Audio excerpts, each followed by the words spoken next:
koe ka tūpera tātata hui. Koe Māori e nāmai. Koe tangata whenu. Tau, te hui nei me te karakia. He hono rei kōri ki te atua ma ngā rongo ki te whenua e whakaro pai ki ngā tangata kātou. E te atua e nā ka hau, ke rutu I tēnā tēnā. Āmeni. Tau, nau mai haramai, me tēnei ki a koutou, hui mai nei tēnei rā. Hui ki Māori. I have a little statement here that we read out. I remind councillors that this meeting is being live streamed and recorded and will be made available on the Bay of Plenty Regional Council website following the meeting for a period of 3 years. Our purpose is to provide greater access to council debate, decision making and encouraging openness and transparency. I also remind all present that the local government decision making affords no protection to councillors, council officers and the public for comments made during meetings that are subsequently challenged in the court of law and proven to be slanderous. Councillors on Zoom, of which we have Councillor White, Councillor McDonald, Councillor Scott, Councillor Thurston and Councillor Thompson. Can you please turn your videos on if possible and raise your electronic hand. We'll see if you need to hit part if you have a question, and just make sure you got your mics on mute for now. We have some apologies. Councillor Von Derelson is an apology, and Councillor Shirley is also an apology. Have I moved? Let's accept the apologies. Councillor Campbell. Councillor. 4 against carried. Okay, we have no public forum this morning, no late items, and no change of order. Any conflicts of interest? We're going to move on to the minutes from Komiti Māori 3rd of December 2024. They're in the agenda. Take as read. Can I have a mover and a seconder, please? Councillor Neves, move. Against? None carried. Thank you. Okay, on to our presentations. We are lucky enough to have Kura Paul Burke with us today from the University of Waikato, who is going to give us an update on the Auckland Muscle Trial. Kia ora, Kura.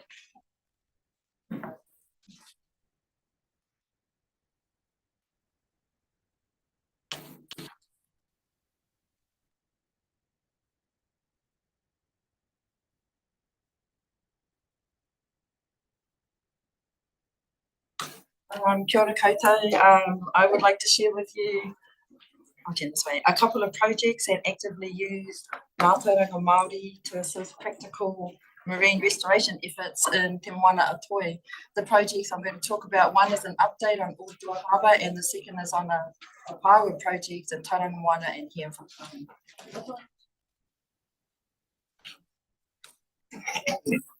Both projects are informed by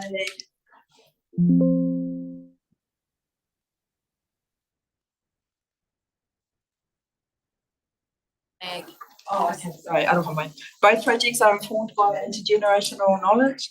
Mātauranga Māori informed the identification of traditional population information and the ecological habitats of the mussels in Ōhua Harbour and the Pāua across both Tauranga and Whakatane.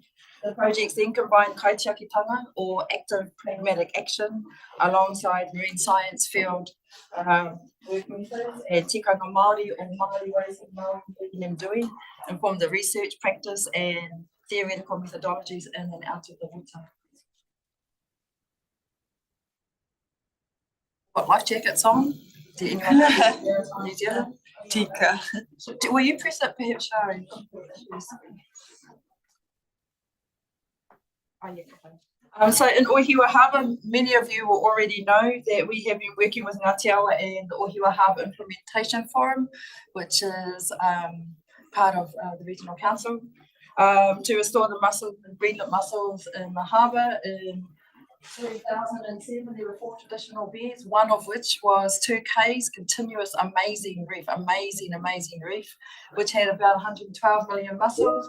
By 2019, only 3 of the 4 traditional beds remained, and estimated 80,000 mussels in the whole of the harbour. The main culprit, a very cool culprit, but the main one was 11 sea stars. There were 672 tonnes in a 4-hectare area in 2009, and in 2019 there were 100,000 in a pippy bed. 15 is considered a balanced number. We had 50,000 per hectare. And so I'm just going to whip through these because I think most of you have seen this before. And so we had a go at restoring the mussels using Mātauranga Māori, working with amazing people, including members from Te Whānau Apanui, Loko Hurihia Ngārumu Kiran. And number one is we were traditional mussel lines, grow lines, industry mussel grow lines are heavily plastic based. So we had a go at making biodegradable natural resource lines, which is image number 1, out of the dead cabbage tree leaves that were on the ground. They proved quite successful, in fact, really successful. Image number 2, we were able to grow lots and lots and lots of mussels in the harbour. And as mussels grow in whānau or clumps on the sea floor, we hope that eventually the biodegradable lines, that when they fell, they would fall as a whānau and resettle as a whānau. Image number 3, the traditional sites were chosen by Ngāti Awa Mātura. Images numbers 1 and 2, and numbers 3 and 4 were those sites were identified by Upukarehe, where the beds used to be. And image number 4 is what the floats look like. Nothing too fantastic to look at, but and the lines hang down underneath. Thank you, Shari. So if you look at the table in image number 2, in 2019, the blue line at the bottom, there was just under 80,000 mussels in the whole of the harbour. And by 2021, we had increased that almost tenfold to 800,000.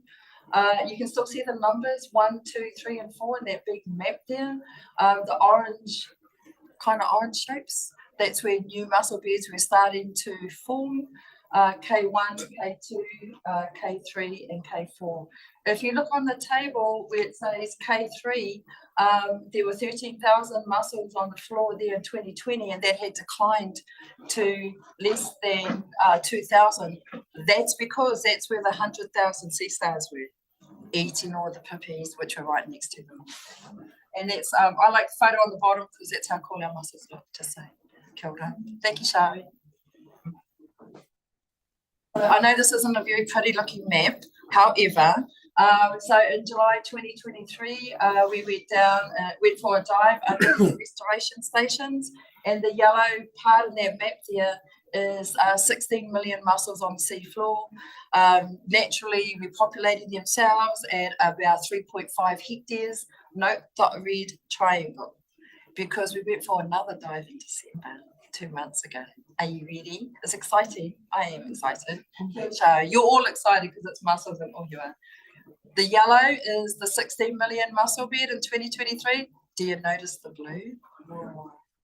Our mussel bed, I could cry, honestly, seriously, is 45 million strong, and we've increased to around 11 hectares.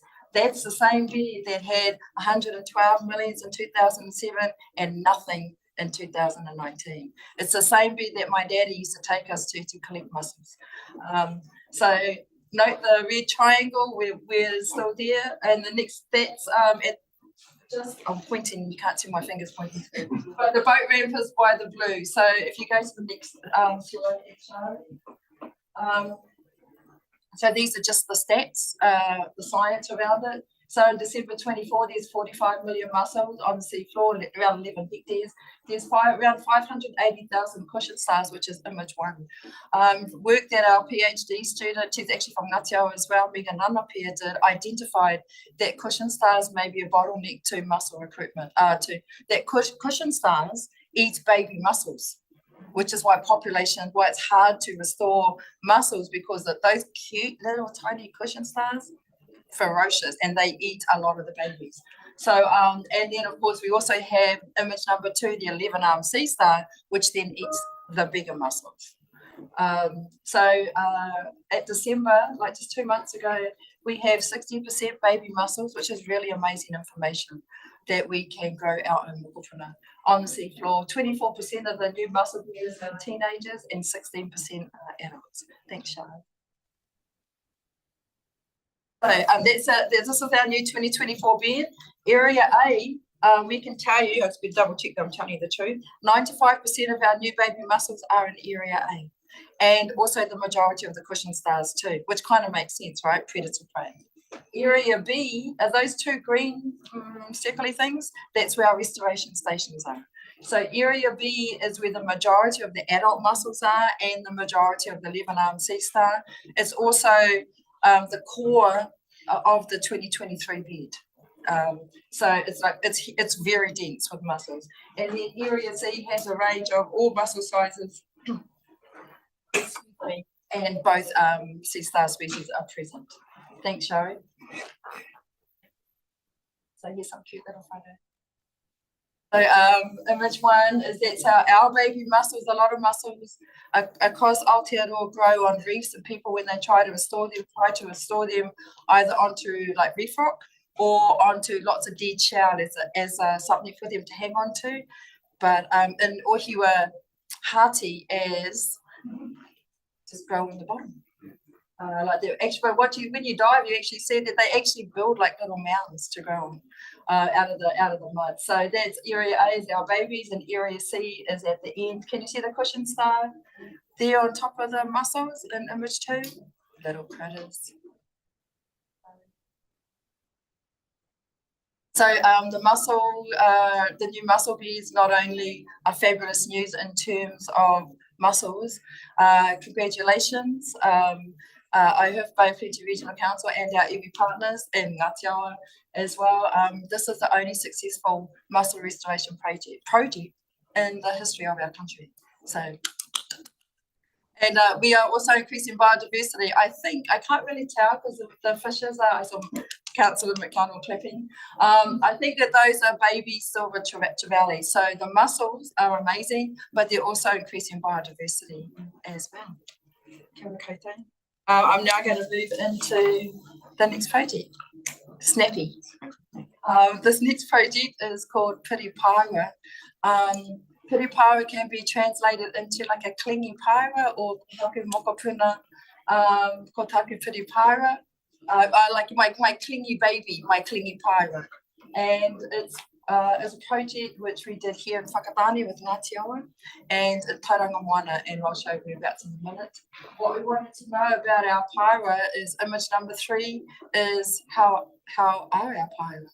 What is the current state? In image number 3, you see how the little baby paira are blue? That's what paira really look like. They, when they're tiny little babies, they're about as big as, well, my little fingernail, and they're very, very cryptic. They hide away from prey and from light. And it's only when they come out into the light do they go like the colours in image 1.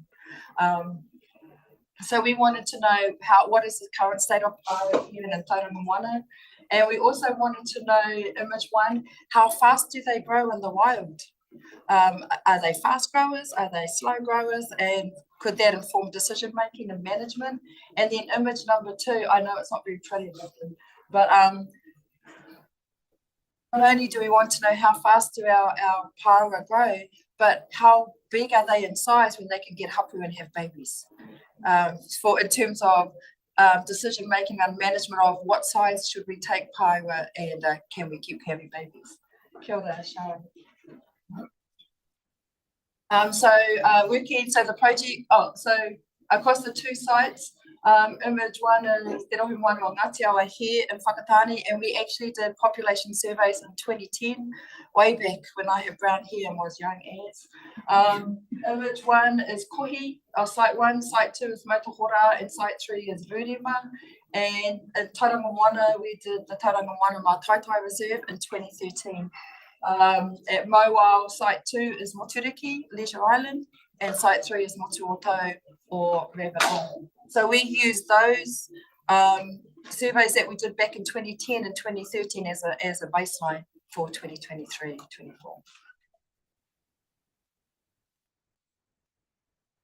And the project was, Piriparu was initiated by Mainga Kuria Whare Tihiro, the customary iwi regional fisheries forum here in the Bay of Plenty, and alongside Ministry of Fisheries, and was funded by the ministry.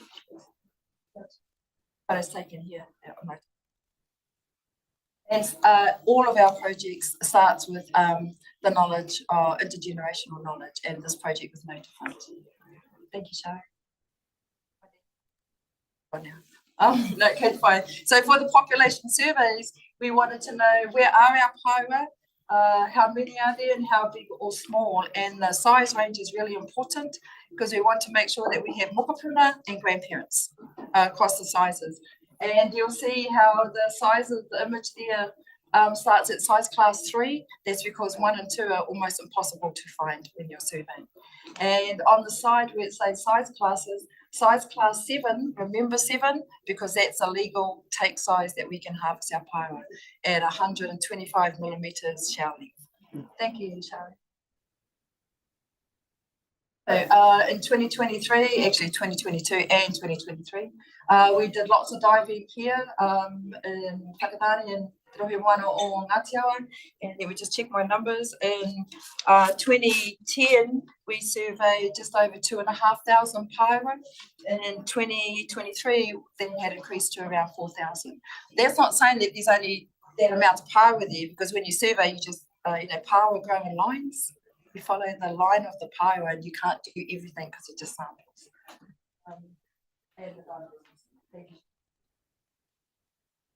I know you all like to have a little graph every now and then just to spice things up. So the green is 2010 and the orange is 2023. So at site 1 in Ngatia, which is Kohi, an average 13 paua every 10 minutes. All that means is that if you were to go diving for paua in 10 minutes, you would get around about 13 paua. In 2010 and in 2023, there's no difference, you'd get around about 14 paua. Does that make sense? Okay to play? And then in site 2, which was Motohora, in 2010, you'd get around about 42 paua every 10 minutes, because of course that's if you're a really awesome paua diver, which I know everybody is. And then in 2023, you'd get an average 55 paua. And then going down to Rurema, in 2010, 30 paua every 10 minutes, and 22. So statistically, there's no real difference. The population is relatively stable, give or take, minor fluctuations. But in 2010, across all 3 sites, in the Rohiwana and Whakatane, there were 3 legal. And in 2023, there were 2 legal. And so at Motohora, 4 legal at Motohora and Rurima. And if you have a graph, you should always have a table that follows. So this, remember our size classes, when size class 7, down the bottom there, it says 125 to 144 millimeters shell length. That's size class 7. That's the legal take size. In 2010, 62% of all the paua surveyed were between 65 and 84 mils. And then in 23, that was 48%. And as you go across all the percentages, and so you can see the majority, the vast majority, 99% are heavily undersized, but the range is from 65 to 104 millimeters, give or take, for paua sighting here in Whakatane.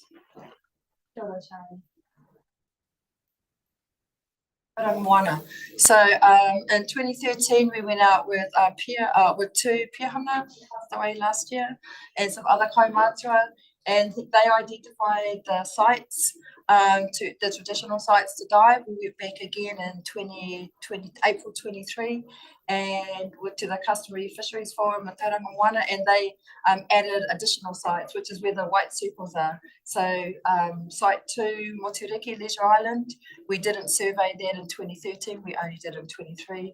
And the white circles at Motuotau, which we call 3A, which is just an extension at the back, or Rabbit Island at the back, there's a big reef that goes out there. So we did each.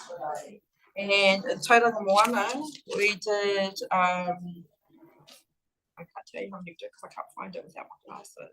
Carry on, the information will come back up. Thank you, Shari. So the green is 2013 and the pink is 2023. Can you tell already without me reading and saying anything? It's pretty dire. The power population, I'm looking at Councillor McDonald and Tauranga Moana there, the power population has decreased by almost 50%.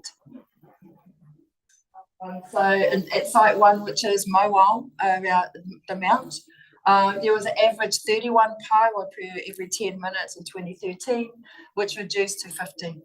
At site 2, which was at that new site at Moturiki at Leisure Island, there's around about 4 paewa. It's not a very good, even when you go, as you pull up to Leisure Island, you can see it's not good paewa habitat. So that wasn't unexpected.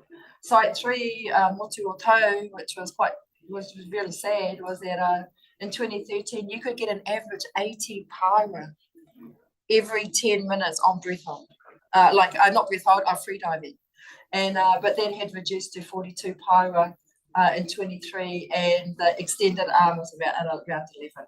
In 2013, there were 3 legal paewa at Mowal and Rabbit Island, and in 2023, there were no legal at Mowal, and there were 3 at Motuotau, Rabbit Island. Don't look at me like that. I didn't do it, but it is pretty devastating news. And you can see there were 3 legal paewa down the bottom. This is a percentages, of course, and the majority different to Ngātiawa, Tauranga Moana paewa are between 65 and 124 mils. 124 mils is just under legal. With 50% are just under the legal size. Sharon. How fast do they grow in the wild? So image 1, those are baby paewa here. Can you see they got those little blue tags on them? Don't use those because they fall off. They can't last a year. We wanted to tag them and measure their growth for a whole year, but anyway, so I do not recommend those stick-on tags for baby paewa. We had to use stick-on tags though because we put a zip tie tag through the rest of the hole in the paewa, and their ones are too little, so we don't want to hurt them. So image 2, those are what our tags look like. We designed them especially because paewa are hemophiliacs. One scratch, they'll just bleed. Total diva, just bleed to death. Anything, water too warm, die. They'll die just like that. So those tags we had them made and shipped to Aotearoa with a specific number for each of the paewa to measure their growth. Thank you, Sharon. So in Tauranga Moana, it was really pretty interesting, I thought, that we also worked along with the maramataka and also the seasons, but from January 23 to January 24, in Tauranga Moana, the paewa grew faster or grew more at 2.3, average 2.3 mil, as opposed to January to June, where it was only a 1.5 millimetre average. Whakatane, way slower, way smaller, and was the flip side to Tauranga, because we just have to be different. From winter, June to January, grew an average 0.5 mils, and in January to June 1.9 millimetre average. So excuse me, so those are our growth rates in the wild. I think that's 3.8 millimetres for Tauranga Moana and 2.9 for Whakatane. Oh, sorry, the images are image number 1. Can you see the tag on that paewa? And the shell has grown around the tag. So when we went back, when we remeasured the paewa, we took all the tags off, but some of them like that we actually couldn't take off because it destroyed the shell. So it's really quite interesting. The shell just kept growing around them. And then image number 2, paewa, like they're very diva, but they're also really feisty, like, and that paewa photo there was taken in Tauranga at Motuotau at Rabbit Island, and the paewa was protesting. But it's it's great because that means it has a lot of kaha, a lot of kai to keep protesting. Kia ora, Shari. I think I've only got like 4 slides, promise. So how big are the paewa when they can have babies? If 99% of our paewa are undersized the legal take limit. So the gonads is just the reproductive organs. So image number 1 is a mature female. There's a girl who can have babies. So Paua, you can tell the girls because they've got green reproductive organs and the boys have white. And with muscles, the girls have orangey red, and the boys have white. Now when you have a feed of muscles, you think, oh, I can see it. So in Ngāti Awa, 50% of the Paua are mature or able to have babies when they're about 17 millimeters in shell length. If we waited for them to grow to 77 millimeters, then 95% are mature. Does that make sense? And in Tauranga Moana, because their Paua are bigger and they also grow a bit faster, 50% of the mature Paua mature at 76 mils. And if we waited until they were 85, 95% would be mature. So we took 60 samples from Tauranga and 60 samples from here in Whakatane. And image number 5 is an immature Paua. I don't know if you can see, like, it's black on the left side where the white thing is. That shows that it's immature. So this is just a summary because I know there was a lot of information. 50% decline in Tauranga Moana, that's what we need to know.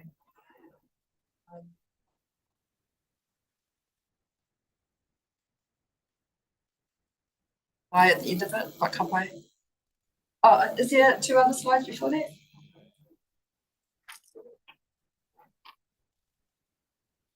And 1 more before that. Thank you, Shari.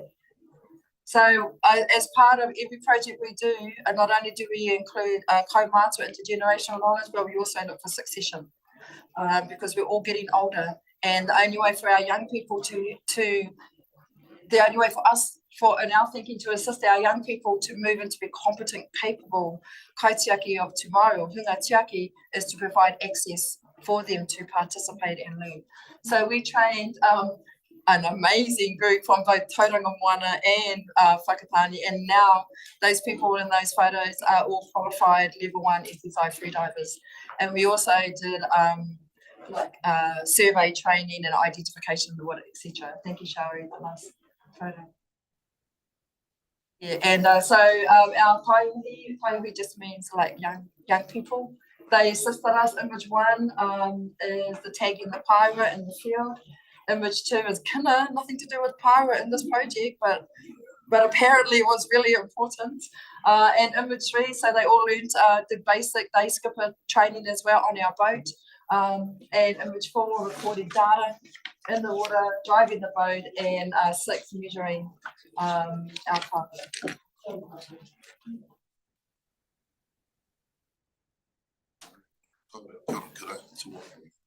Pleasure to have your exuberance for marine science in the room here. And congratulations to all of us around the mussel restoration project. So I do have a question actually, which is around is the rahui still in place out there? The rahui is still in place, and it's with 2023 bed. So the new bed doesn't have rahui over it. The new extension of the bed, I should say. Any other pathway? Well, thank you. That was fascinating. Thank you so much. A question for me is with regard to the mussels at Ahiwa Harbour. I noticed that the sea stars population did increase as well, alongside the increase in the mussel population.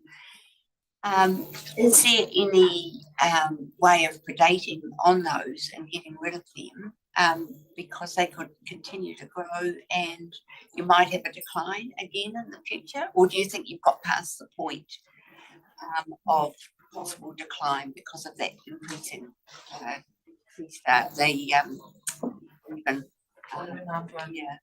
Thank you, Councillor. Great question. What I didn't say is that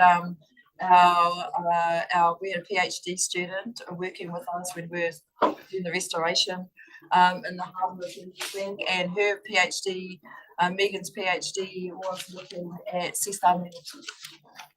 And so part of that and the information from that was how we learned that the cushion stars eat all the babies. But we actually have a trapping regime in place with which the regional council is leading with Charles and his team. And that is, we know that we actually just out a couple of weeks ago, as you do, doing a trial of cheaper, more efficient traps.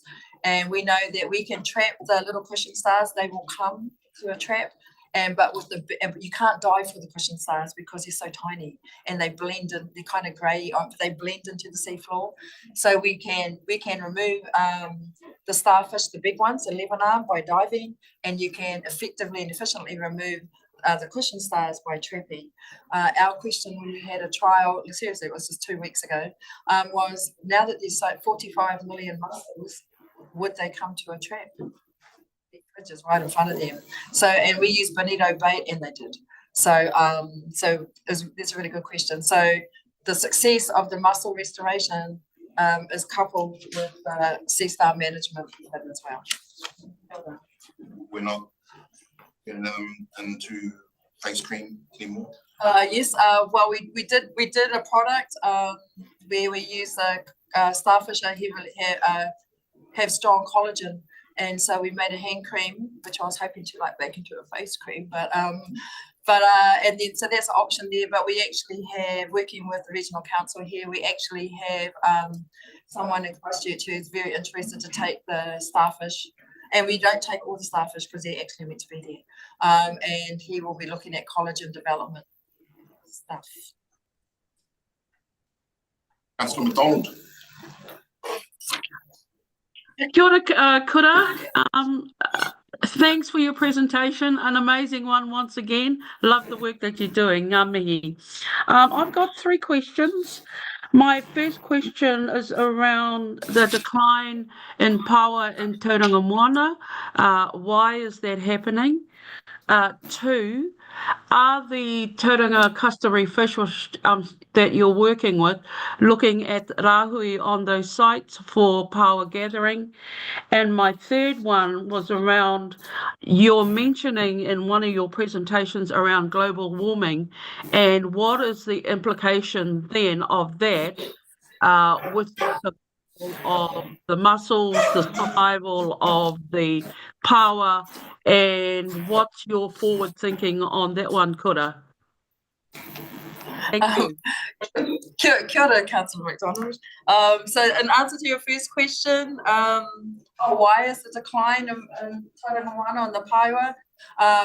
One of the I think obvious variables is human harvesting. Like, unlike Whakatane, Mauao, Leisure Island, Rabbit Island, easy access for people to go and dive there. Whereas in Whakatane, you need a boat to get to Motahora, Whale Island and Rurumas, and going along Koi Point is pretty gnarly, and you would normally go along boat as well. So easy access in Tauranga Moana, unfortunately, heavy population and human pressure.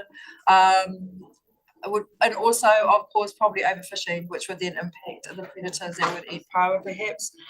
In response to your second question, the Tauranga Moana Iwi Customary Fisheries Forum, they are, Arahui is what they are talking about, but it's not for me to say. And Arahui would, but I could say that Arahui would be a useful management tool. And the third one on climate change, the impact is massive, of course. Warming ocean, warming sea temperatures makes the ocean more acidic, and that acidity or ocean acidification makes the shells of the paiwa and the mussels more brittle, more thinner, which means it's easier to crack them open. They're easier to be potatoed on, but also it makes it harder for them sometimes, especially for the mussels, to stay attached to their mates. And I don't know what the answer is, and I'm not expert enough to give you a forecast around that. Kia ora. Councillor McMillan. I think Doug was first. Thanks, Kura. A couple of associated questions you might not be able to answer. In your dives, were you able to establish any presence of scallops. Historically, there's been a lot of scallops in the Kutaweti Channel and the Nukaho Channel. That's the first question. Second one is, in terms of the environment in which the sea stars live, you might not have done this, but is there any predation in the commercial mussel farms further off the coast, either from sea stars or other predators that are populating those mussel lines? I can answer both your questions. Good. In terms of the scallops, I don't have a map here today, but we've actually mapped the bulk of Ohiwa Harbour, and we can tell you that as of, I think, 2021, we had 300 scallops in Ohiwa, and they were, I can see the map, and they were all on the western side, because that's the side where we looked, and there were also, I think if I recall correctly, around 20 horse mussels, which is amazing because horse mussels are kaitiaki for scallops. You know, when you dive down to get scallops in shallow places like Ohiwa, it's kind of like a dash and grab, because you can't see really further up the harbour. It's kind of all murky and grey. So horse mussels are kaitiaki because if you go to grab scallops and you accidentally get a horse mussel, all you're going to do is get a ripped hand. So yes, there are scallops. When we started diving back in 2007-9, I think we saw one scallop, which was sad but kind of wet. But so the scallops are at that time in 2022, there are scallops. I don't know about today, but that's promising. And your second question was around predators for commercial mussel farms. When we put in our restoration stations, excuse me, in Ohiwa Harbour, we had like we hung chain on the bottom of our mussel lines because starfish can't climb up the chain. And so I don't know, and I think that there could be predation problems. I'm sure Whakatohia, like that, they'll be able to answer that question. I don't know that starfish, if you have chain hanging on the bottom of your spat lines, they can't get up it. But we had chain to weight the lines down. So I couldn't actually answer around what other mussel farms are. But we can keep them off.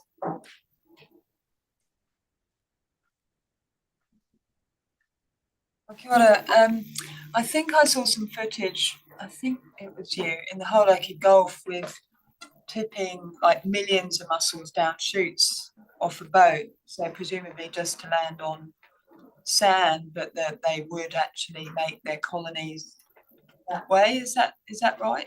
Was that your project? That's not my project, but I did provide to the OSIG an overview of other mussel restoration projects in the country. So in Hauraki, I actually worked with 5 iwi in Te Kapamoana, Hauraki Gulf, and but there's and this isn't our work, but there's been a restoration effort of mussels in Hauraki for about 6-7 years, give or take, and they do that. They call it dumping second mussels from mussel farms. Second, they can't be. Unfortunately, when they dump the mussels reattach to the bottom, which is an almost instantaneous thing. Obviously, you reattach or you die, it gets swept away, but they aren't having babies.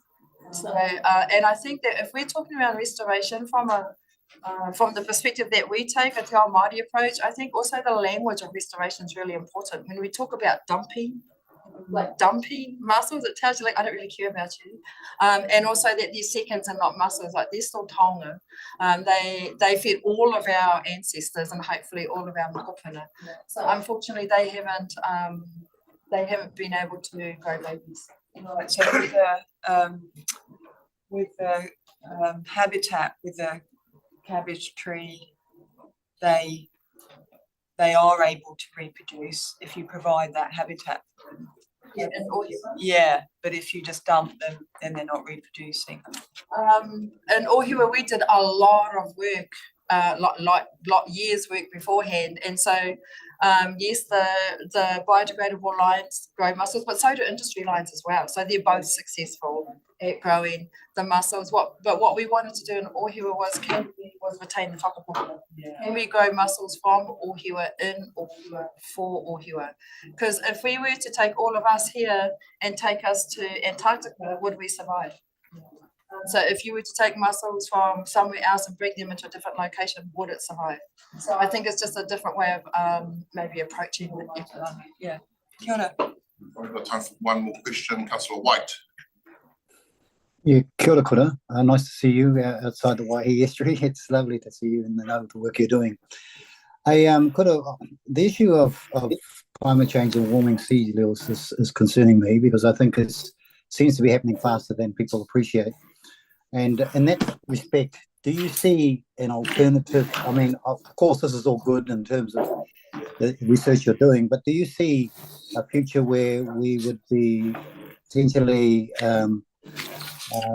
under more controlled environments inland as opposed to relying on sea level temperature changes and so on? Do you see a time when we're more artificially raising our power and other things? I hope that would not be so, but I think potentially yes. I think raising power aquaculture is notoriously complex. We actually have a restoration power project on Waiheke Island and with Ngāti Hei around Whitianga, and right now it's going great, but it's notoriously difficult, but not impossible. So I think that given our changing climate, it would be wise for everyone to actually consider land-based aquaculture for power. Well, I don't know about mussels, but in general. Yeah, thanks, Kura. One more from Councillor Campbell. Thank you very much, Kura. Thank you for that good news. You did promise that this morning. But I'd just like to encourage my colleagues to make sure that funding for these projects, particularly now the power one in Tauranga Minor, that we make sure that we keep that going. And it's been an absolute pleasure in the last 2 years that I've been on this council anyway, working alongside of you and your team. And of course, coming from Kawerau, why not? I mean. But yeah, no, congratulations and well done. Thank you for that. Wonderful. Thank you, Kura. It's always a pleasure. We have a koha here for you for making your way over here, which our Kataraitas will bring down.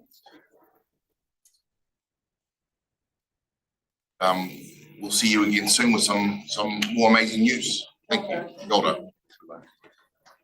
Hey, we have Ricky Gage here with us today from Whānau Apanui, and he's going to talk to us about Tapa sovereignty and economic development. Do I control it? Oh, I can. Oh, yeah. I'll use it. This is a printout of the slides as well. Yeah, so I've got some apologies. My first apology would be on the subject of it. I thought I was coming the last meeting. Eddie was with Katrina around Wai, so I thought I was actually presenting on a Wai. Yep. I began off the top of my head to do the data sovereignty and some of the economic development stuff. But just following on from Kura. We've got a team of scientists and growing mussel spat. So we've had a batch grown mussels in 26 degrees because the warming waters is a reality, and acidification of the ocean is a reality as well. The only other thing I was going to ask the question is that we had some archaeologists from Otago come up into the Whānau Apanui and went through all the power sites in Almaga. There's about 140 odd power sites, and they found that all the power shells in there, they were really small. So, and they go back a few hundred years. So there they've consistently taken very small, leave the big ones for the babies. Yeah. And so, the science is really, really good. So that's my first apology. When you sit, the second was to Shari. She sent me a note and says, could you keep it to 10 slides and double the amount? Yeah, so my apologies, but I'll go through that. In terms of data sovereignty, I'm one of the trustees on Te Kahui Tauranga, and we actually developed the data sovereignty framework for lots of government agencies. And recently, where regional council is a tier 2 facility here where you store your data, the next rack alongside that is where Awanuiarangi stores his data. And the next rack along there's a Whanapuni rack where we hope to store our data. So we had a meeting with one of the top students out of Waikato, come back from the States, about 13 plus patents in data encryption. And we have been involved in all this policy work around data sovereignty. He had a read on it. He said, look, if you don't control the machine where the data's out, you have no data sovereignty at all. So as a result of that, we've been building a distributed data network. This is one of our top sites over here. Start.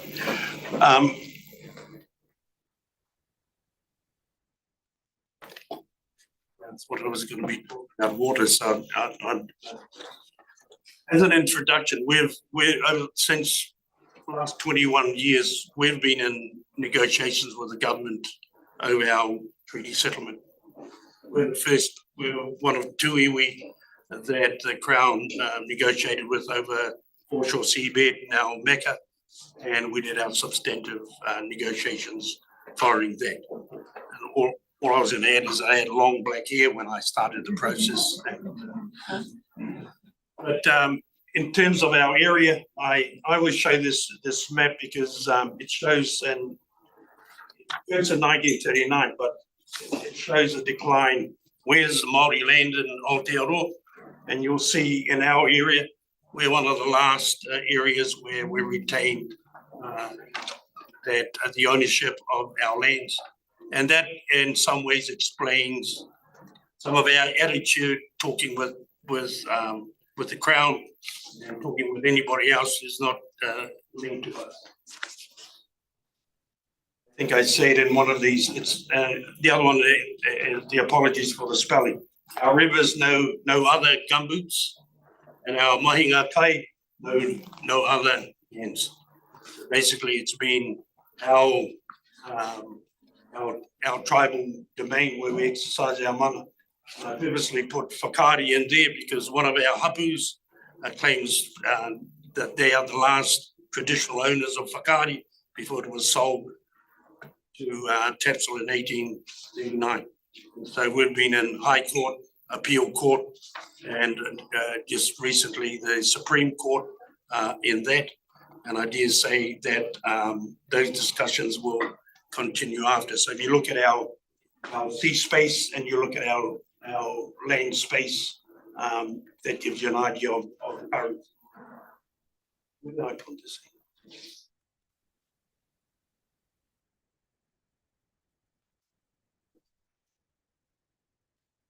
So in spatial terms, I think this map has a genesis with the regional council.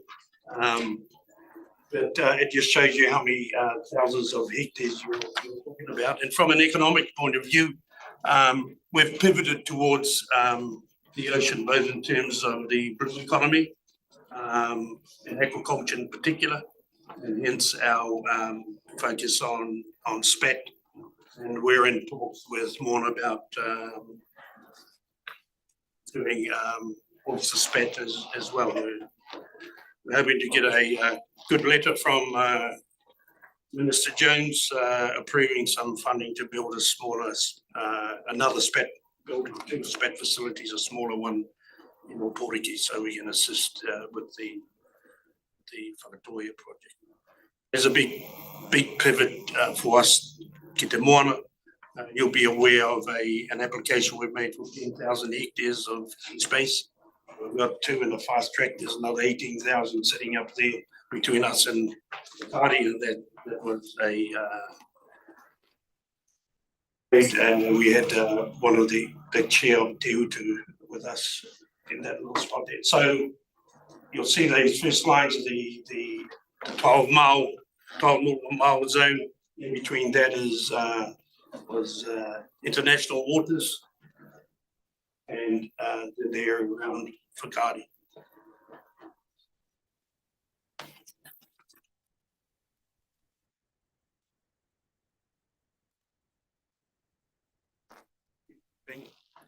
And so within the main, a big part of it is Raukumara. That's part of the whānau that the Crown and DOC in particular has ownership of lands. Some of the lands were actually sold so that we could participate in the economic during Ngata's time in the land development schemes, and the others with forced sales to pay for the survey of our lands.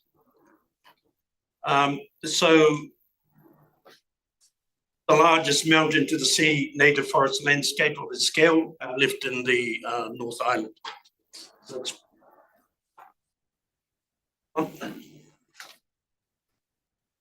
And we've had a group where we met with one of the ministers, got some funding to basically address a situation of a collapsed forest ecosystem. So from our reckoning, there's 40 years, and DOC had spent, I think, may have put one possum trap into that zone. So there's been no investment, and we are left with an area that has a huge impact on the sea. So now negotiations with the Crown, we did two things. We actually wouldn't negotiate in terms of our substantive negotiation until we had a warning on systems thinking.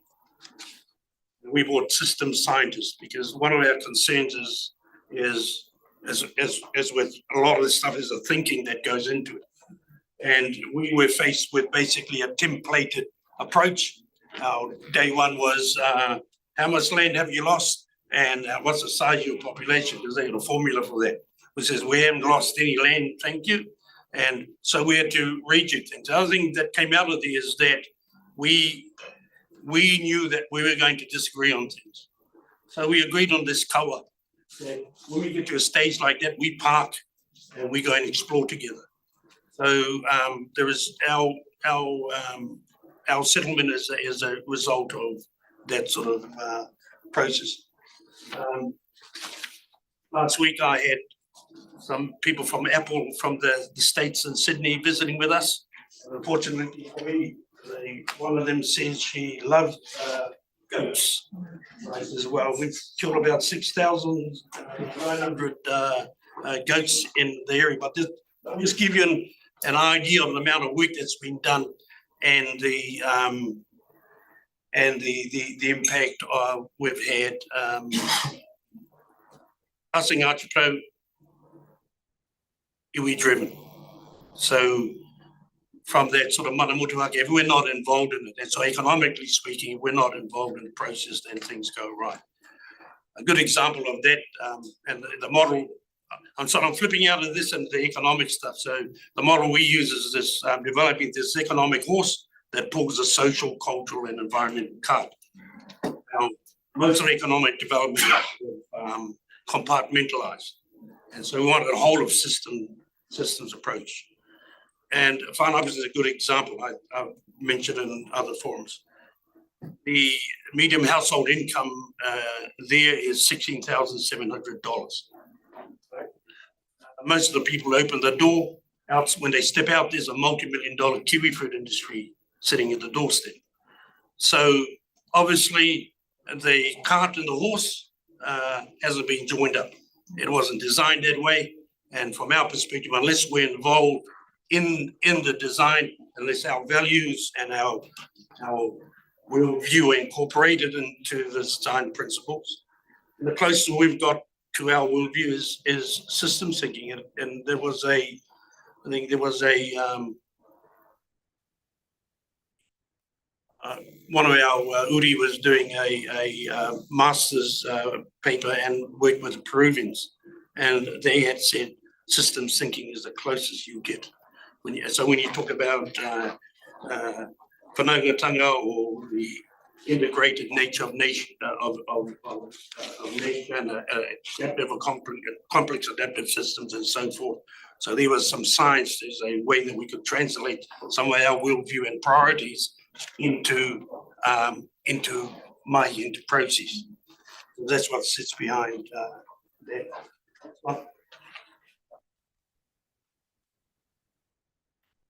Yeah, and because we're talking about waters, you come into an area, you'll get to the motu and you'll see signs like this, no fishing.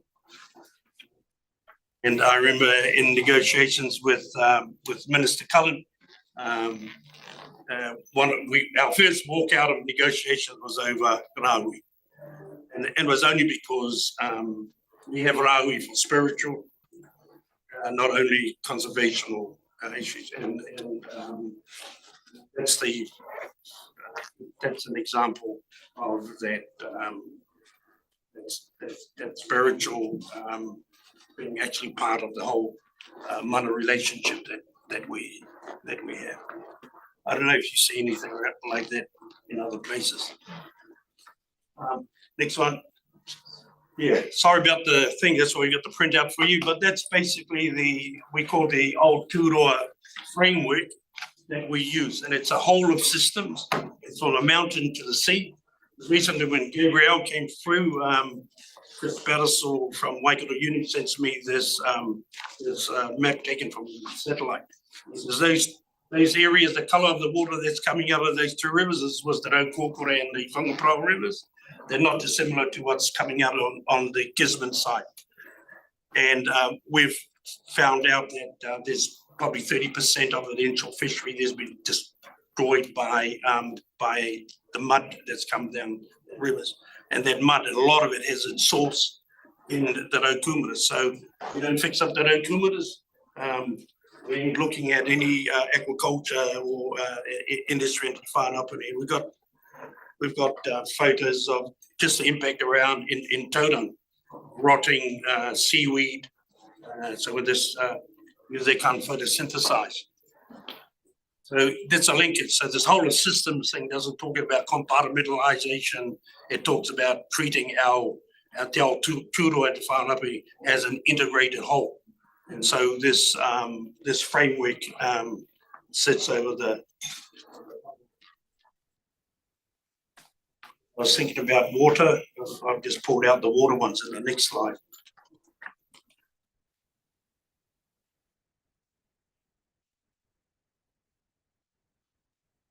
The iwi's point of view. So we've just started this project, we've developed this framework and agreement from the Crown. And there's a bit of a caveat around that. At the moment, our settlement is being held up in Cabinet. We signed it off with the Labour government because of the orientations of the present government. They had some problems with some of our wording. And Crown Law came into the negotiations wanting to change that. And we said, you want to go back to the hapus because it's a signed document. And my understanding, the hapus basically say, we've signed off, that's it, no changes. I may be talking in a context that may not manifest itself for some time, but that's the way the cookie crumbles for us. So we go down. So a key part of this was this rohe document. It's a document that that interfaces with your regional policy statement. Must be consistent with and support that rohe document. Now, the rest of this is really all about relationships. So, I mean, my basic tono here is that we develop a climate for, despite all the relations we're having with central government, if this thing comes into being, at its core is going to be the relationship. There's appreciation of the perspective that we bring. So I know the government is this theme that, you know, the treaty was between races. The treaty is a political and legal, has political and legal document at the same time. And so we're just keeping keeping that broad perspective in mind. I'll move fast there. In terms of the water, Te Whanapuni will be declared a freshwater management area. So we've got 6 water catchments up our area, and it'll be be run by Te Whanapuni. That's how we speak to each other. So there will be a freshwater management plan prepared by a freshwater management group. Freshwater management group will be appointed solely by the Hapu of Te Whanapuni. Resource consents won't be able to be considered if that freshwater management group says they don't comply with the plan. This is unique. No other natural resource arrangements have anything like this in it. So we've negotiated that. There are some issues at home between the mana and mahi relationship between Hapu and this is a sort of new structure, but in terms of efficiencies and so forth, we're getting the Hapus around the table to start discussing the kawa or the tikanga on how that relationship. So we've got internal relationships to manage and develop as a result of this, and we're going to have external relationships that we need to be developing with likes with the this is out of Tarawhiti's presentation to us. And so there's a I think Waikato, the Waikato River was it was one of the models around water management, and so we've just put that document alongside just so you can see what the differences are. Yeah, so it applies for water-related resource consent. What happens at the moment, we don't, well, we've had instances where pipes have been tied up and pulled down a road. We have a close relationships with our lands, our waters, and all that. And this has been designed to be a better way of managing the myriad of relationships that can develop. So I'll put that in there for you to have a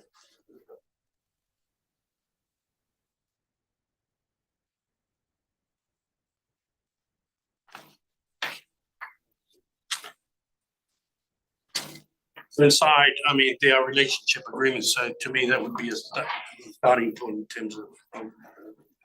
I'm trying to think back how I can link things back into economics and I think my next few slides might have some example of that. Yeah, so we're working with Arihia Wani Waka at the moment. She's coming and has run a first wānanga. And it was prior to that one, I came to have a meeting with Katarina so we could get some feedback. And the message I took back is we're talking. The door is open, and it was an important part of the project for us to have the.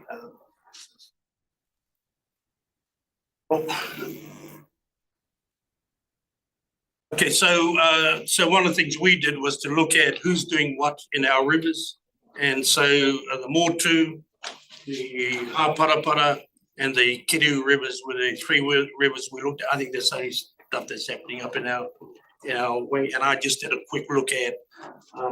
This has basically come out of the Haparapara group, and this identifies the areas where there's some data gaps for us.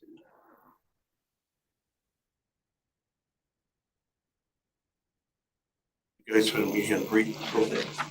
And at the Kiriu, the mouth of the Kiriu, we've got one of these devices in the ocean environment. As we know, with aquaculture, the management of getting data from that environment is going to be really important. So we're capturing things like humidity. Read it down that side. And these are some of the existing monitoring that's happening with the Motu and humidity, coli, and So one of the core with Katarina was to try and get some consistency in approach across. We've got 6 water catchments to develop these data collection areas.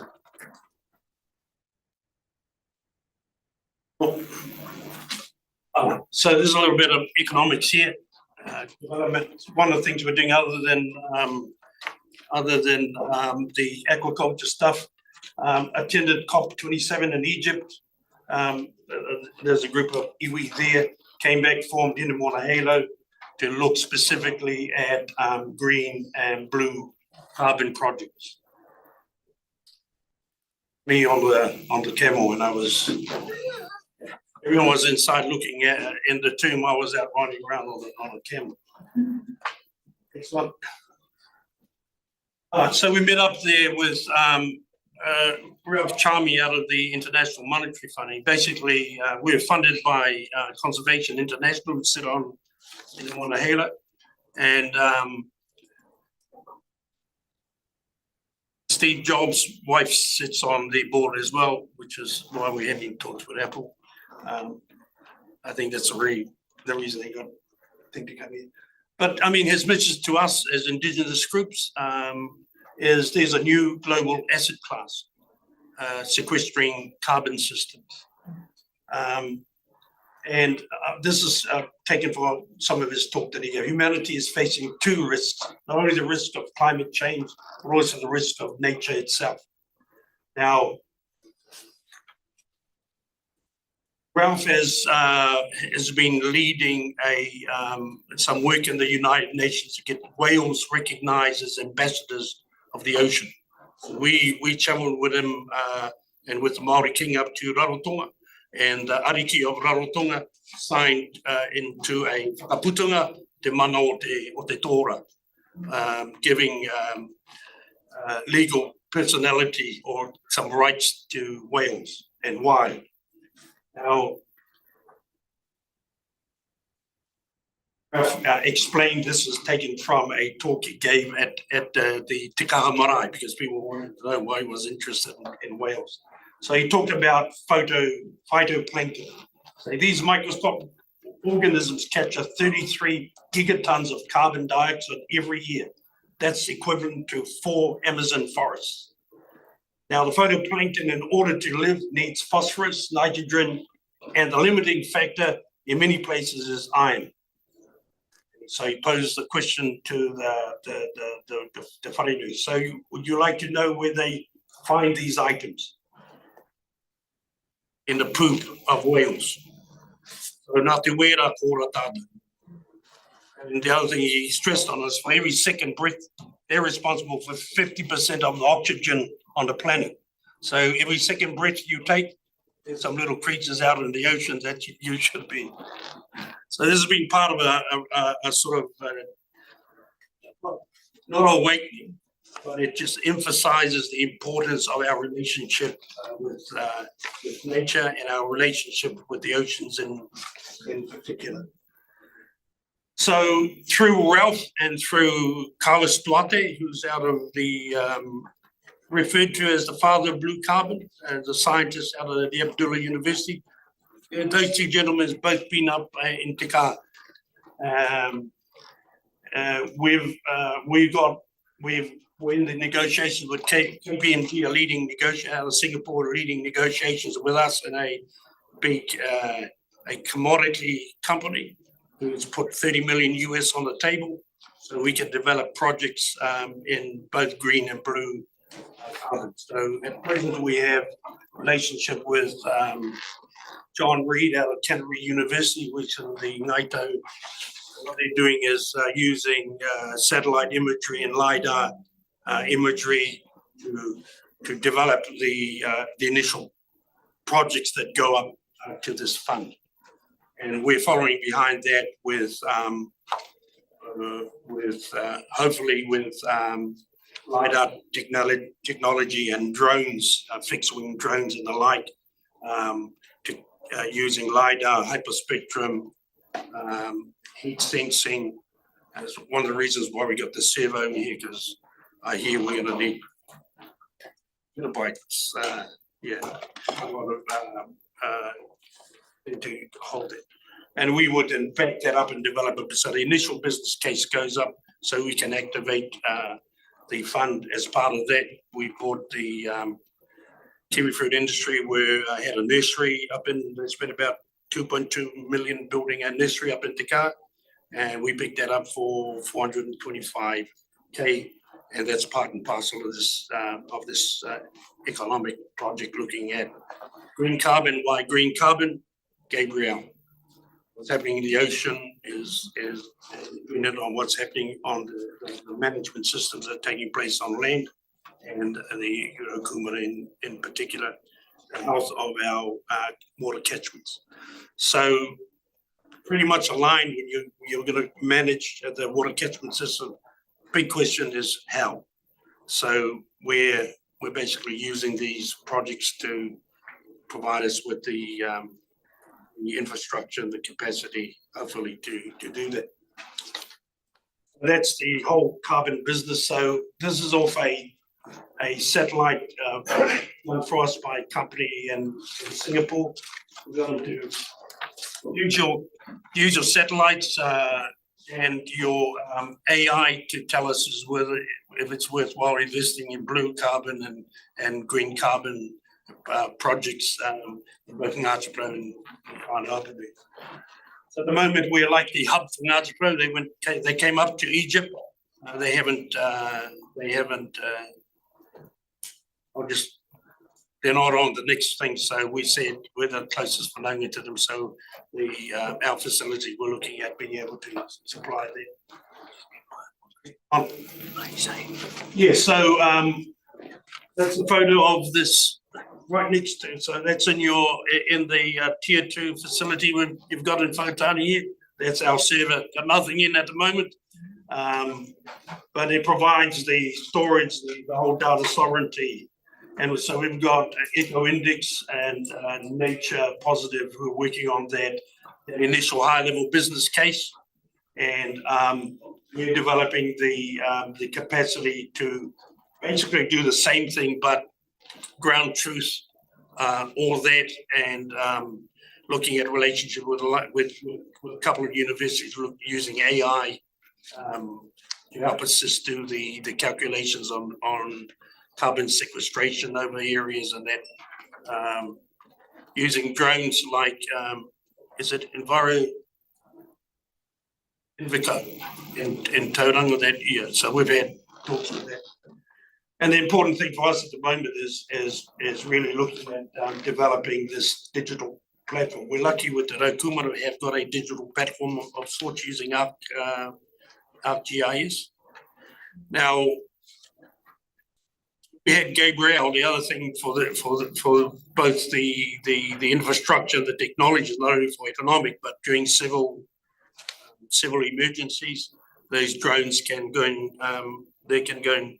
check and video roading infrastructure, the power infrastructure, take medicines to that.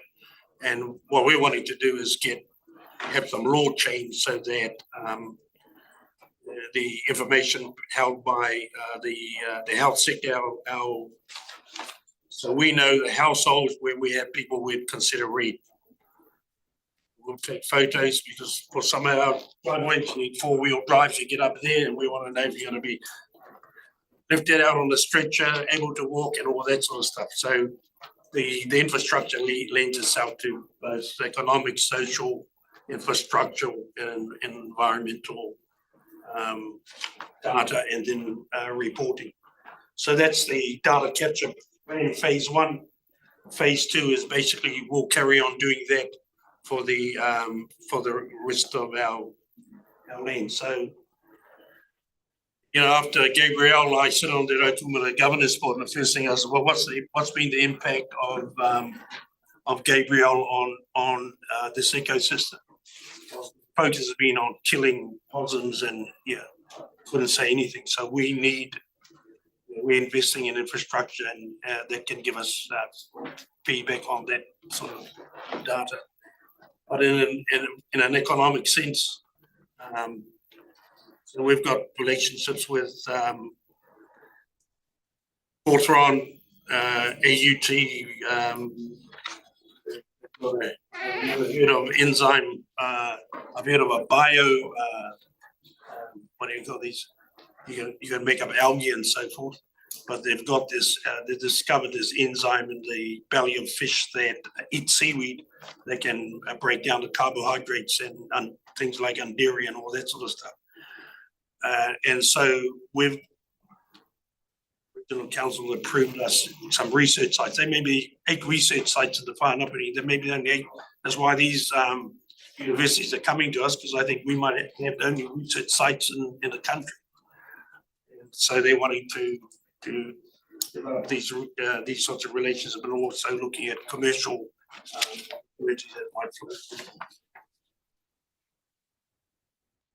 Okay, so that's so the important thing is really with the environment is getting information about its our to us, and so that will be ongoing. So I'm not sure if you heard of Waka Digital. So we're doing some work with Waka Digital to develop that data platform.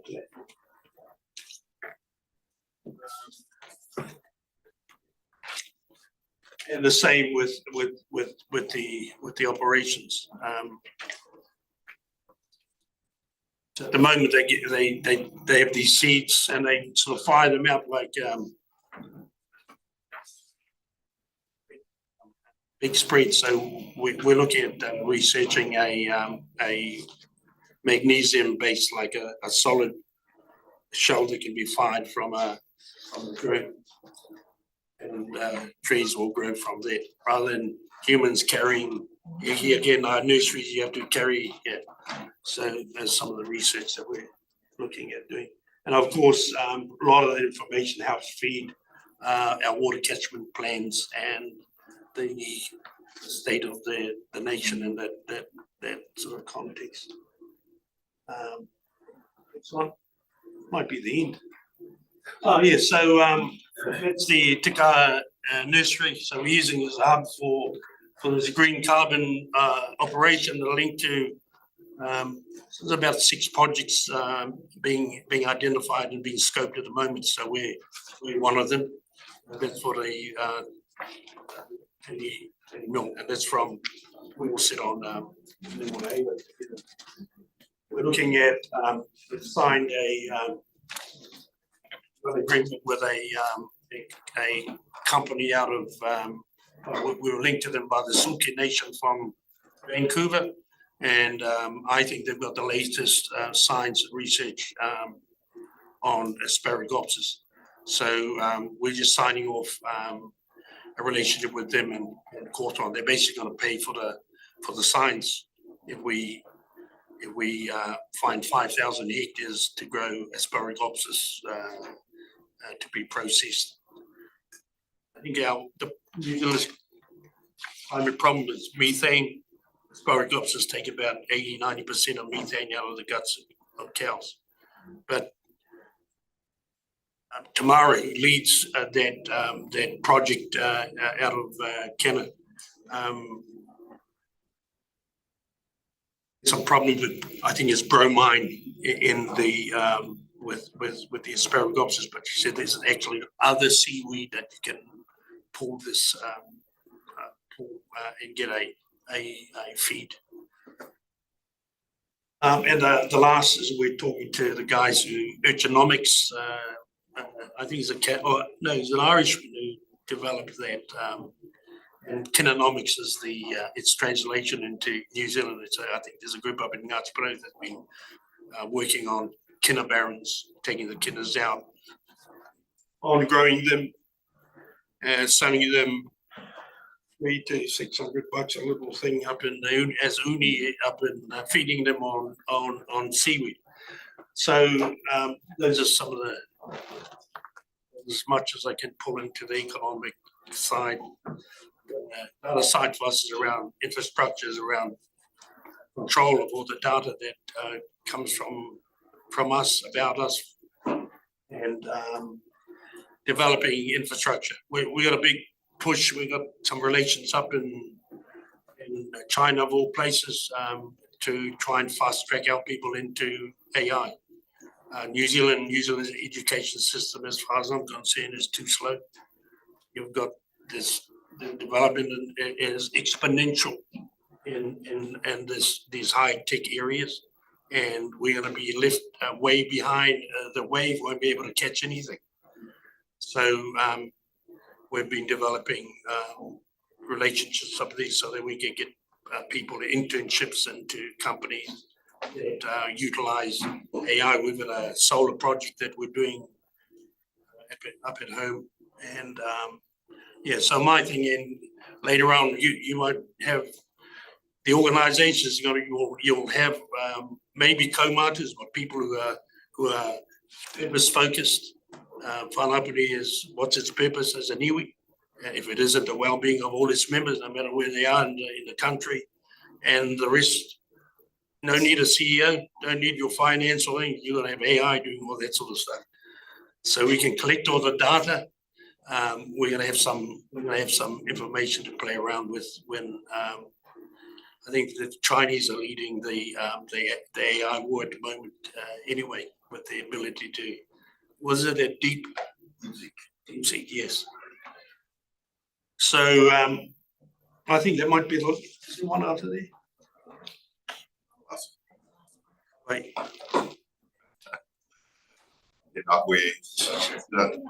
Sorry for being off to the thing, but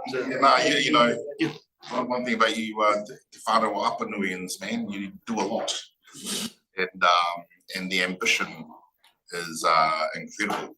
You know, if I was sitting here and we were lucky enough to head up the coast, two fellas, and got a guided tour with Ora Barlow and Willie Dahu. We went through the irrigation project that you have there that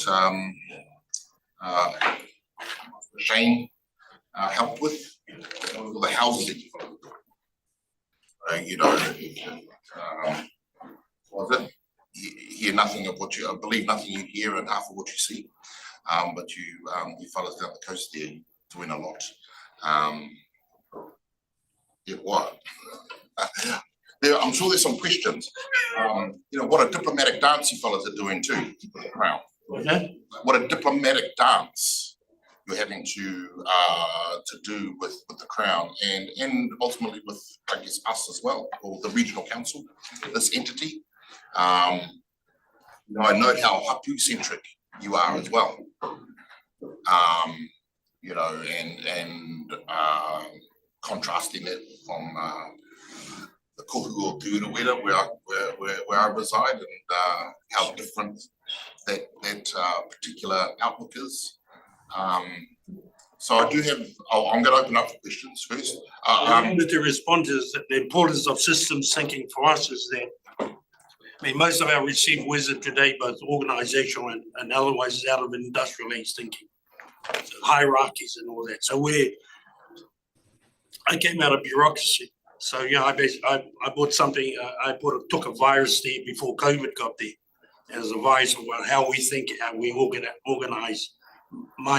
So the systems people talk in terms of one in system cybernetics talks about levels of recursiveness in nature, and what we have no problem when we're talking about rugby union, local team, link team, but you get the Māori to try and whakakotai, wouldn't ani demand. So it offers some ways of being able to deal at whānau, the hapu, and the next layer of recursion is your iwi. The next layer of recursion that we're having to develop with whakatoa is when three iwis come together, and ngaitai, three iwis come together. We don't have any organizational thing around it. We send a team up to Singapore to talk to the likes of BlackRock and all the investment thing. New Zealand's a little dot in the ocean. We're having to get them to turn their backs to look at the sort of things that we're doing. And for an iwi to go and think you can stand up and say, oh, it's like going up to the Hong Kong bank in Auckland and wanting to open a $15 bank account, get a $15 loan. So these are all the learnings that's come out of, as fast sometimes in the school of hard knocks. But I just wanted to think that I think one of the problems we have is we don't have the frameworks we use meant for a different age. And I think as part of this, the relationship going forward, there's got to be a winding around the systems. If you fuck up a Western thinking, you fuck up our thinking, then you'll go back and Aristotle says something like A cannot be A and not A at the same time, something like this. The basis of all this, the way we think, and it's basically privileged analysis. I went to school. Most common question: analyze. This other realm of thinking. Your first question is you ask, "What's a containing system?" We have a problem with a lot of land blocks. What's your containing system? If it isn't the huddle, which is the source of the rights that it comes from. So there's this jointedness in Popo Norte. Kia ora e taru. I'm sure Councillor White will give a te aroa insight to into system thinking. Kia ora, Councillor White. Yeah, kia ora, Rikirangi. Nice to see you, man. And I remember the day you had lots of black hair, my friend. You don't have to pull out your hair anymore, the difficult challenges. You just have to shine the top, mate. But hey, look, Rikirangi, I enjoyed that. Yours and kuras. It shows what we can do without losing who we are. And I think that's important too. You know, we're in a modern world and we adapt ourselves accordingly. But at the same time, we do it without losing the heart of who we are. So thank you, Rikirangi. It's really, really good to hear that. I was fascinated by both of your presentations, yours and Kura, and really felt so positive about it. So thank you. I just wanted to say thank you, Ricky. It's been over 30 years since we first met, and I have to say, mate, there's lots of maturity under the tree after that. It's really great, and to see you and Kura there side by side talking today has been a nice occasion. I just wanted to say that. To wish you well.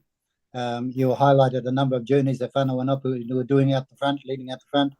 It's not a question of not giving way, it's a question of finding your way. And look, I just want to applaud that, both of you. So thank you, Eho. Namihi kia korua. Matabuana. Tēnā koe, Rikirangi. Aroha mai that I'm not sitting there face to face and having a kōrero with you, and I'm having to speak to you via Zoom. Nō reira, aroha mai kia koe. Look, thank you for the presentation, and overwhelmed but not surprised that the work that you're doing down in Te Whānau Apanui, and it's a real privilege to be sitting here around the council table listening to you share the kōrero of what's happening down in the east. I guess just a plea to all of us as councillors around the table to take on board what you're actually saying and to finding a way really to addressing what I'm hearing from you in our role as the councillors is not really to get into the way, but look at the processes that you're using and how you're wanting to move ahead and how we can align that to our own praises as and not so much causing obstacles for you to achieving what needs to be done in whānau Apanui. So, I'm looking forward to hearing from you more for ourselves as the council as to how we can do that, how we can work more closely and aligned to achieve your goals down in the east. Nō reira, ngā mihi kia koe. Any other pātai? A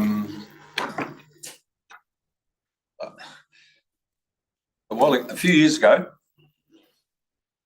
colleague of ours, Haki McRobert, said to me, the coast, it's not L-A-W, it's L-O-R-E. Okay, what I see in your presentation is essentially the implementation of that. I mean, it was very impressive, and you're obviously getting the outcomes. Can I ask, couple of questions, because I have a lot, but I'll keep it to a couple. The current court case being played out in Naitahu in terms of their involvement in fresh water in their takiwā, is that what you've achieved? Because looking at a high level, I think looks like what you've achieved is what they want to achieve. Yeah. I mean, if you look at us, we're basically 80–90% of the local population. The land on either side, we are the community, and we are the, I won't say owners of the rivers. That's not the way the relationship goes, but that's the closest that you can get. But that's the difference with us and most other, in Waikato and Manawa too. You've got all these other interests that need to be taken into consideration. For us, is essentially us. The question is, you received $34 million from the Jobs for Nature for the Raukuma project. The results you're getting are outstanding. The concern that you must have, as we have, and your community is, part of the Jobs for Nature allocation was you need to try and identify future funding sources. And it doesn't matter whether it's you or others. I think that is always a big challenge. But for that program to be successful, you're going to have to keep doing those initiatives, and someone's got to have to pay for it. So we've got our relationship with conservation. That's international. We've been talking about. They have access to a continuum of funds, bonds at one end for commercial projects, and grant funding at the other end. Our first move was we had some land blocks set up for this carbon sequestration project. The Raukumaras is now our carbon sequestration project. So it's a way of the Raukumara itself funding itself. Yeah. We don't know how the present Minister of DOC is going to think that, because I think the title is the DOC title, but certainly Ngāti Porou and the Whanapuri, this is one of those avenues, because that's just the reality. You see what the government's doing across all the major portfolios. So yeah, we've got an opportunity of keeping that program going, just with one of these programs. Comfortable that you can see the light at the end of the pipeline to keep it going? Have to keep it going because the impact that it has on the aquaculture industry is yeah. But the positive, I know with some of the mussel farms in Whakatoa, most of the big growth is out in the front of the rivers. And in Taranaki, it's a bit like that. We don't know, we don't have the data. So it's really good listening to kura, because we have to have our kuras making these sort of reports back to us in terms of how we're getting on with the rivers, with the inshore fishing environments and all that. What's the impact of kiwi fruit and all that stuff? We don't have that. But we're working hard on trying to, so working with Conservation International and their group of, yeah. We're also talking with some ESG projects with some of the banks. Stuart, do you have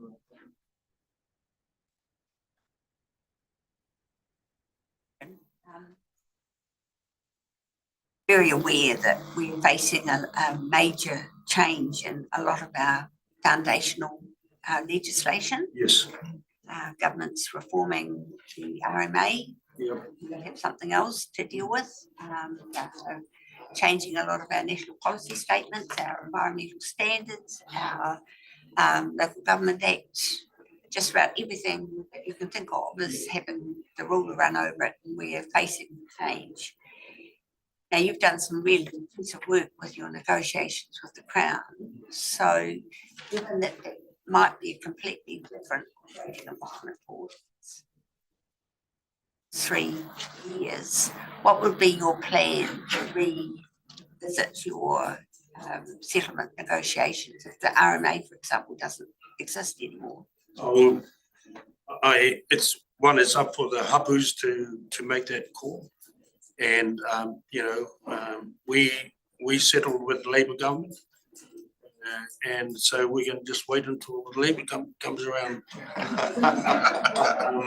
We're a bit like you. I mean, they may be changing legislation. They're actually emptying all the rights out of our cupboard, so we don't interfere with foreign investment coming into. I mean, that's the basis for that. It has been run purely, as I make reference, run purely using the treaty as a relation between Māori and the treaty is a political as well as a legal. If you look at, but in that respect, systems thinking will tell you viable systems need to be adaptive. I think we'd be pretty adaptive, but we'll do what we have do in the, well, we got a clear framework in terms of what the nature of our mana is and when to say no.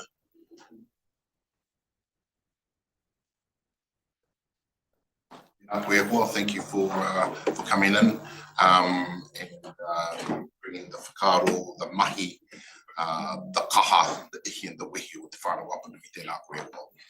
We're going to break for morning tea. Please come and join us, korua tahi, to have a cup of tea with us. And we'll come back at, let's say, past.